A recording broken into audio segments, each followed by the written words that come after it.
அனைவருக்கும் வணக்கம்.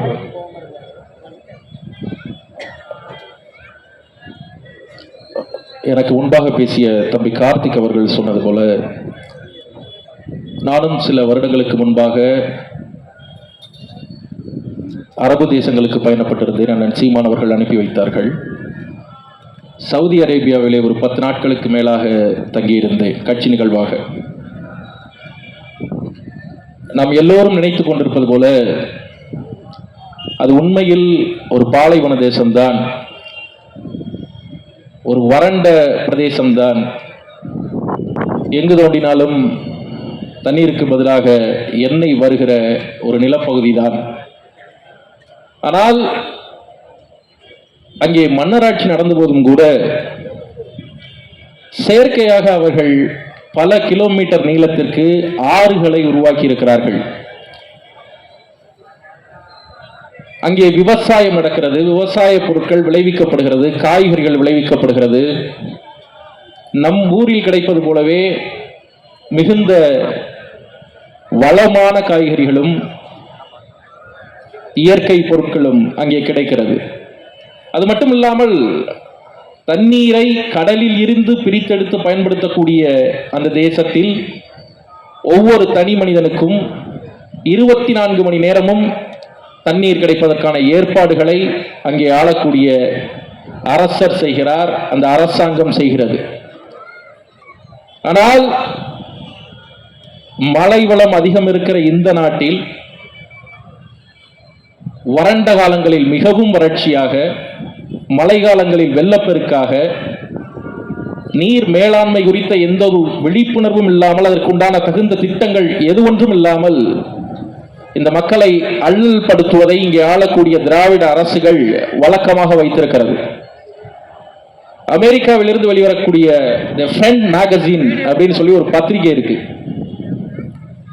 அந்த பத்திரிகை சொல்கிறது, water will be to the 21st century what oil was to the 20th century. அதாவது 20ஆம் நூற்றாண்டில் எண்ணெய் என்பது எவ்வளவு தூரம் முக்கியமான ஒரு பொருளாக இருந்ததோ அதே போல 21ஆம் நூற்றாண்டில் தண்ணீர் இருக்கும் என்று அந்த பத்திரிகை ஒரு கட்டுரை எழுதியிருந்தது. மாமேதை கார்ல் மார்க்ஸ் அவர்கள் இந்தியாவில் பிரிட்டிஷாரினுடைய ஆட்சியின் விளைவுகள் என்கிற ஒரு பத்தியை எழுதுகிற போது அந்த பத்தியில் மிக தெளிவாக குறிப்பிடுகிறார், இங்கே இருக்கக்கூடிய இயற்கை வளங்களின் மீதாக இந்த முதலாளிகளும் முதலாளித்துவ காலகட்டமும் ஒரு விஞ்ஞான மேலாண்மையை உட்செலுத்தும். இயற்கை வளங்களின் மீதாக உட்செலுத்தப்படுகிற அந்த விஞ்ஞான மேலாண்மை தொடர்ச்சியாக சுரண்டலுக்கு வழிவகுக்கும்.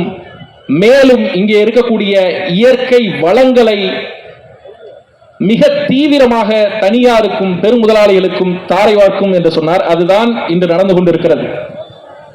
உலக வர்த்தக கழகம் தண்ணீர் பற்றி தன்னுடைய கருத்தினை தெரிவிக்கிற போது தண்ணீரை ஒரு வியாபார பாண்டமாகத்தான் அது முதன்மைப்படுத்துகிறது. இயற்கை வளங்கள் என்கிற பெயரில், நீர் ஆதாரங்கள் என்கிற பெயரில் ஒரு நாட்டில் இருக்கக்கூடிய அத்தனை வளங்களையும் ஒரு பன்னாட்டு நிறுவனம், ஒரு கம்பெனி ஏற்றுமதி செய்வதற்கோ இறக்குமதி செய்வதற்கோ அங்கே இருக்கக்கூடிய அரசுகள் எந்த விதத்திலும் தடை விதிக்க கூடாது என்பதுதான் காட் ஒப்பந்தம். 2012ஆம் ஆண்டு இந்திய அரசாங்கம், ஒன்றிய அரசாங்கம் நிறைவேற்றிய நீர் கொள்கையானது, நீர் வரைவானது அதை மேலும் வலிமைப்படுத்துகிறது. இந்தியாவை ஆளக்கூடிய நடுவண் அரசு இதுவரை வகுத்து வைத்திருக்கக்கூடிய இந்த நீர் கொள்கைகள், இந்தியாவில் அமல்படுத்தப்படவிருக்கிற இந்த நீர் கொள்கைகள் முற்று முழுவதுமாக இந்திய அரசியலமைப்பு சட்டத்திற்கு எதிரானது. ஏனென்றால் இந்திய அரசியலமைப்பு சட்டம் எதை மிக தீவிரமாக மூர்க்கமாக உறுதி செய்கிறது என்றால், இங்கே இருக்கக்கூடிய ஒவ்வொரு குடிமகனுக்கும், இங்கே இருக்கக்கூடிய ஒவ்வொரு மனிதனுக்கும் அவனுடைய அடிப்படை வாழ்வாதார உரிமையை கொடுப்பது இந்த நாட்டினுடைய கடமை.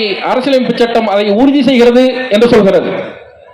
ஆனால் அடிப்படை வாழ்வாதார உரிமை என்று வருகிற போது தண்ணீரும் அதில் ஒன்றாக வரும் என்று உச்சநீதிமன்றம் தீர்ப்பு வழங்கி இருக்கிறது.